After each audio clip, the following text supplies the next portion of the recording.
With the end of the year coming, you're seeing everybody's highlight reel, you're seeing everybody's success story.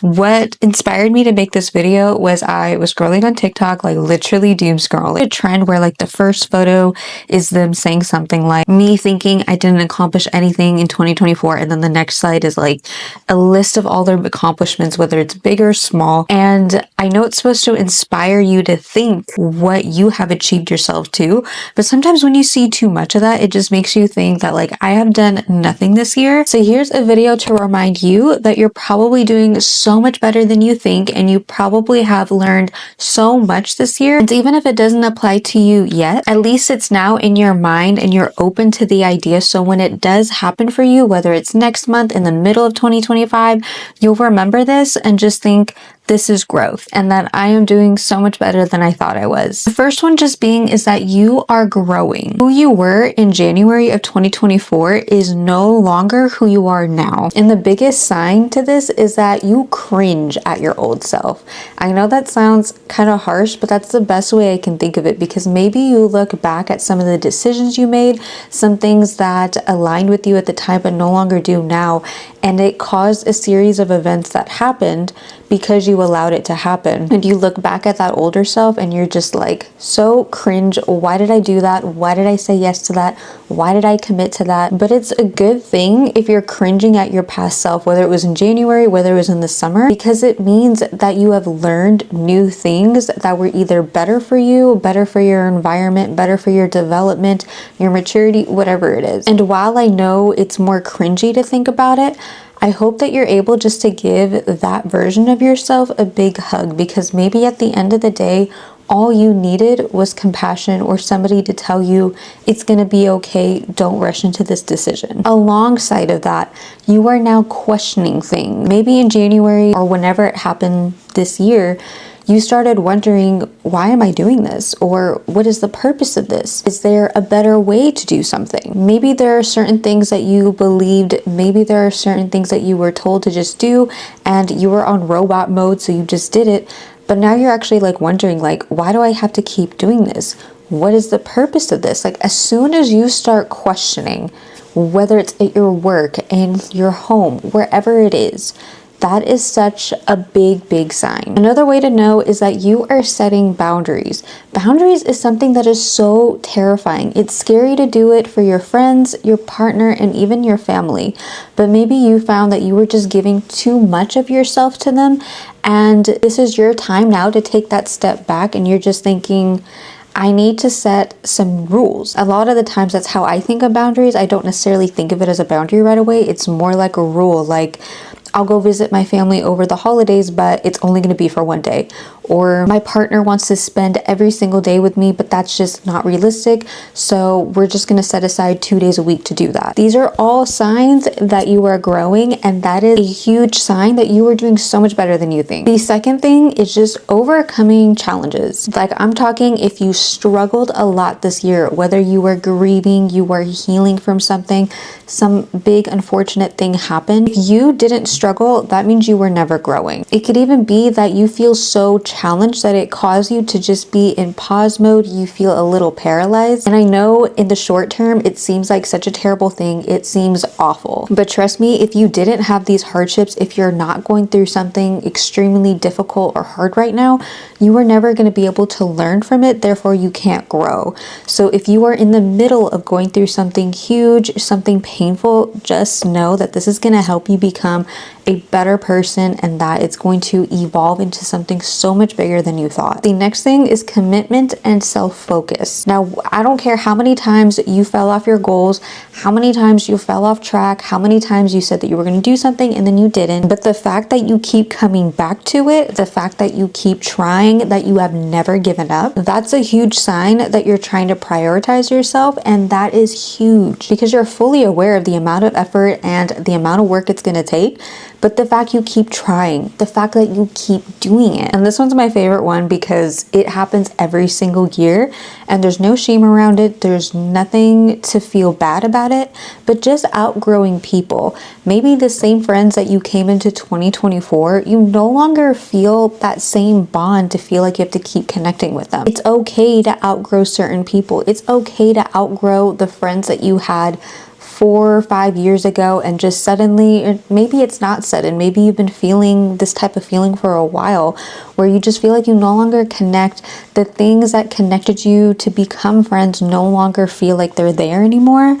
It's okay to outgrow them. And no, it doesn't mean that you need to meet up and be like friendship breakup. It just means that it's okay to take some distance. Maybe you don't have to see them every week. Maybe you're okay to see them like once every month, once every 6 months, because outgrowing people means that you are evolving as a person too. I've given this example in my previous videos before, but I used to have all these types of friends where they just love to party, they love to drink, and while that was fun for that time in my life, it no longer is. It was such a short season for me to do that nowadays it's like when they try to invite me, I always just say like, I'd rather stay home, I'd rather watch movies, watch Netflix, like. And there's like a fine line between like antisocial and just the fact that like you no longer enjoy getting drunk, or you no longer enjoy stuffing your face with food because now you have these serious fitness goals. A lot of the times it's because you have changed and your interests have changed, and that's okay, because now you can find friends that share that similar interest or their similar goals, so that way you can work on them together and it helps improve not just them but also you too. This next one's my favorite too, because I have always lived in like flight or fight mode where I always felt like I need to be doing something in order to be productive. If there are people around me who are stressed, it affects me. It's just the fact that you can now feel peace despite the chaos around you. Now, a good example could just be something at work. You are with your coworkers and they are stressed out. They're like, I need to get this done. This is the deadline. They're stressed out about their work, and naturally you feel like the need to want to help them and be like, how can I help you? Because now you feel stressed because the energy of their stress has now come to you, and now you're like freaking out alongside with them too. And the fact that you're able to just sit in peace and be like, I wish you the best, let me know if there's anything you need tomorrow. But it's just the fact that you can feel peace within yourself despite everything happening around you. It could be that maybe you have a chaotic home, like you have toddlers screaming, you have your little brothers and sisters running around and screaming, but the fact that you can just sit alone and be in your own peace, that is huge. Okay, that's something that is so hard to learn because it's so easy to get caught up in that anxiety and that chaos. And if you're able to have figured that out by now, amazing. If this was the year that you did it, amazing. If this isn't the first year that you did it and you've learned already how to do it, God, keep doing it. Another really good one is just the fact that you have found peace and also just everything slowing down. We live in a world where we get everything right away. You need something from Amazon, it's delivered within a day or two. You need to go buy a new pair of headphones, you could just go to Best Buy and you can buy it right away. But things like having really personal goals, whether it's like fitness goals, entrepreneur goals, those things are not quick gratification. Like me even making this YouTube, I have been at it now for about, I want to say 6 months, 5 months, and I just now hit 100 subscribers, which is incredible for me. But the fact that it took me 40 hours of editing, and I don't even know how many videos I have at this point, maybe almost 50, and the fact that it's only 100. Most people would be like, what is the point of this? But it's the fact that you can see peace and you can see the value in slow progress, because everybody wants fast. Lose 20 pounds in 10 days, lose 50 pounds in 1 month. Everybody wants fast. But as soon as you learn how to just enjoy the slowness, to enjoy the process in the journey, the fact that you have learned patience shows so much emotional maturity. People's definition of doing better in life means that they hit 1 million in the whole year. Maybe they lost 100 pounds and you are still struggling to lose 10 pounds. So then it starts making you want to compare your journey with somebody else's. And because no one shows the in-between part, right? Like I could easily just be like, I just gained 100 subscribers on YouTube, but nobody talks about the fact that I have been sitting in front of my computer editing and doing all these things, the filming. No one talks about the hardness of it.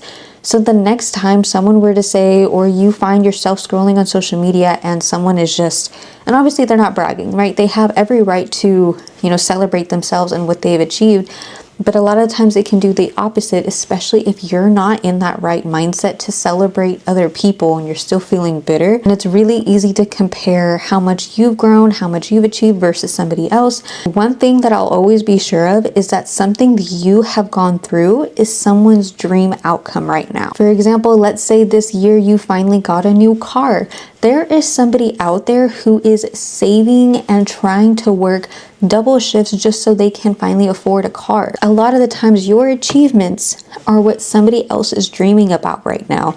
And it is so important to just celebrate and really lean into that, to really understand how much you have achieved this year. Even though I don't know anybody who would be watching this video, I already know that you've accomplished more than you thought this year. I know that you had to do things that you weren't proud of, that you made mistakes, that you've hurt people. And the fact that you can recognize it means that you are doing so much better than you think. And if this really resonated with you, make sure you drop a like, and I will see you in the next video.